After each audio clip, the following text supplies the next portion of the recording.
A crise institucional que atinge a Ucrânia em pleno terceiro ano de guerra deixou de ser um assunto restrito a relatórios confidenciais. A instabilidade agora aparece de forma explícita nos centros de decisão em Kiev, onde ministros se contradizem publicamente, decretos são revisados em poucas semanas e disputas dentro do gabinete presidencial revelam um governo cuja coordenação enfraqueceu de maneira perigosa. Desde o início do conflito, em fevereiro de 2022, a Ucrânia enfrentou pressão constante, mas o momento atual marca uma mudança qualitativa. A estrutura estatal parece perder coerência enquanto tenta responder simultaneamente às demandas do Ocidente, às pressões do Kremlin e à exaustão interna da sociedade ucraniana. Nos Estados Unidos, análises da Casa Branca e do Departamento de Estado apontam que a influência política de Volodymyr Zelensky diminuiu de forma significativa. Washington acompanha com atenção relatórios de inteligência sobre disputas internas entre comandantes militares, governadores regionais e membros do parlamento ucraniano. Essas tensões oferecem para Estados Unidos instrumentos adicionais de pressão, sobretudo porque o governo americano detém informações detalhadas sobre negociações internas e sobre o fluxo de recursos enviados a Kiev desde o início da guerra. Em capitais europeias como Berlim, Paris e Varsóvia, a conclusão é semelhante. O presidente ucraniano tem dificuldade crescente para manter disciplina política dentro de sua própria administração. Enquanto isso, a Rússia, fortalecida pelos avanços no leste ucraniano, especialmente nas regiões de Donetsk, Lugansk e parte de Zaporizhzhia, interpreta essa conjuntura como uma oportunidade estratégica. O Kremlin, sob o comando de Vladimir Putin, acredita que a deterioração do sistema político de Kiev é um fator que reduz a resistência do adversário sem a necessidade de ofensivas arriscadas. A leitura em Moscou é direta. Um governo dividido facilita qualquer negociação futura, em que a Rússia busque legitimar os territórios que controla desde 2014 e os ocupados após a intervenção ampliada de 2022. Nesse ambiente de tensão crescente, tornou-se público um documento elaborado em Washington, propondo um caminho para interromper as operações militares. Formalmente apresentado como um plano diplomático, o conjunto de medidas foi interpretado por autoridades ucranianas como um acordo imposto unilateralmente. Entre as exigências sugeridas estão a redução das operações ofensivas das Forças Armadas da Ucrânia, a reformulação do comando militar e limitações explícitas ao uso de equipamentos fornecidos pela OTAN. Mas o ponto mais sensível envolve concessões territoriais que impactariam diretamente regiões como Kherson e partes de Kharkiv, algo politicamente explosivo em Kiev. A União Europeia também foi surpreendida. Em Bruxelas, diplomatas de países como França, Itália e Estônia admitiram que não tiveram conhecimento prévio do plano norte-americano. A ausência de consulta irritou especialmente membros do Conselho Europeu, que desde o início da guerra canalizaram bilhões de euros em armamento, suporte financeiro e ajuda humanitária. Para muitos governos do bloco, a exclusão revela que o peso europeu diminuiu dentro da arquitetura de segurança do Ocidente, deixando o continente vulnerável a decisões tomadas exclusivamente em Washington. No Kremlin, o silêncio de Putin, após a divulgação do plano, foi interpretado como cálculo estratégico. Assessores próximos ao presidente russo afirmam que a proposta americana confirma o que Moscou argumenta há meses. Os Estados Unidos conduzem a guerra conforme seus próprios interesses e não buscam consenso com a Europa. Além disso, o documento reforça a narrativa russa de que os territórios ocupados, como Mariupol, Melitopol e parte de Bakhmut, já fazem parte de sua zona de segurança e não serão devolvidos. Dentro da Ucrânia, a crise política assume ritmo acelerado. Investigações anticorrupção atingem ministros influentes. Governadores entram em rota de colisão com Kiev e vazamentos de conversas internas alimentam suspeitas sobre disputas por poder entre altos comandos militares. Para analistas internacionais, esses episódios indicam que setores externos, principalmente os Estados Unidos, podem estar estimulando rearranjos internos para facilitar uma futura mudança mudança de liderança. Em Washington, cresce a convicção de que Zelensky perdeu utilidade política. A equipe de segurança nacional dos Estados Unidos avalia possíveis substitutos que possam assumir a presidência com menor resistência doméstica e maior alinhamento às estratégias ocidentais. Entre os nomes mencionados em relatórios reservados está o de um comandante ucraniano amplamente respeitado, cuja trajetória militar inclui operações em regiões críticas, como Sloviansk e Severodonetsk. Sua imagem pública, mais discreta, é vista como adequada para liderar um país esgotado pela guerra sem provocar confrontos internos. Uma eventual substituição dessa magnitude significaria que a transição de poder não seria conduzida pelas instituições democráticas ucranianas, mas sim moldada nos bastidores de Washington e de sedes da OTAN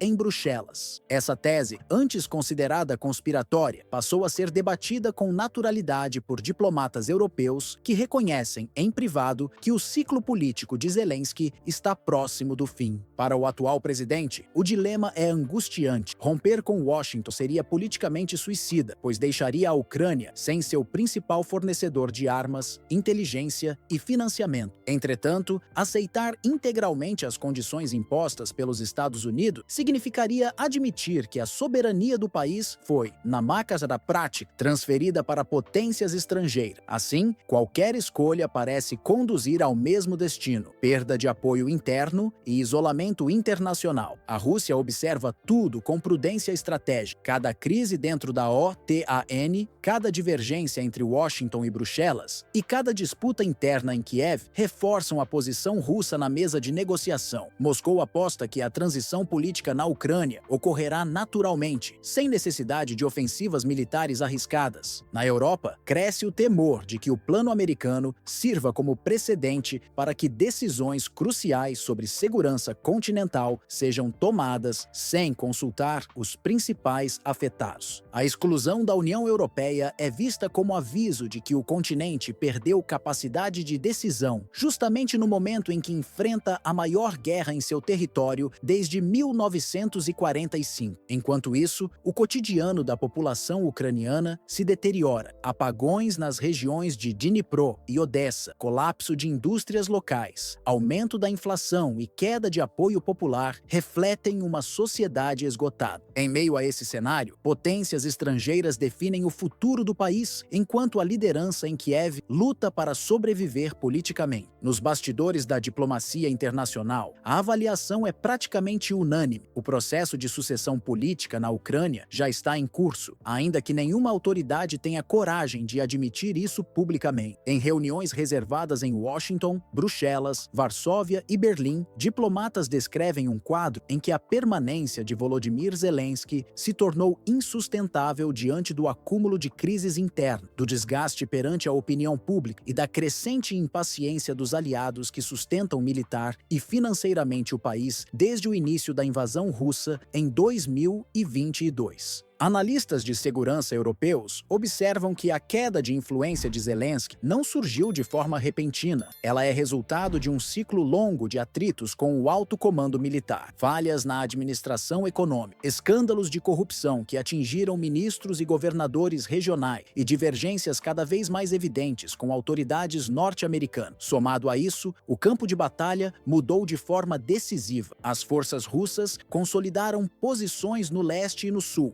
ampliando a sensação de que Kiev perdeu a iniciativa estratégica e não tem mais meios para retomar regiões como Donetsk, Lugansk ou Mariupol. Para muitos observadores, o que ocorre agora é a culminação de um processo que vinha sendo preparado em paralelo ao conflito. A fadiga ucraniana, termo utilizado em relatórios internos do Departamento de Estado dos Estados Unidos, descreve o esgotamento político de uma liderança forçada a lidar simultaneamente com guerra, colapso econômico e disputas internas que se multiplicaram à medida que o conflito se arrastou. A isso se soma um fator mais sensível: os rearranjos geopolíticos, promovidos por Washington e por setores da OTAN, que já traçam cenários pós-Zelensky com o objetivo de estabilizar o governo ucraniano e tornar mais previsíveis as futuras negociações de paz. Nesse novo contexto, a guerra deixa de ser apenas uma disputa armada por territórios estratégicos, como Kherson,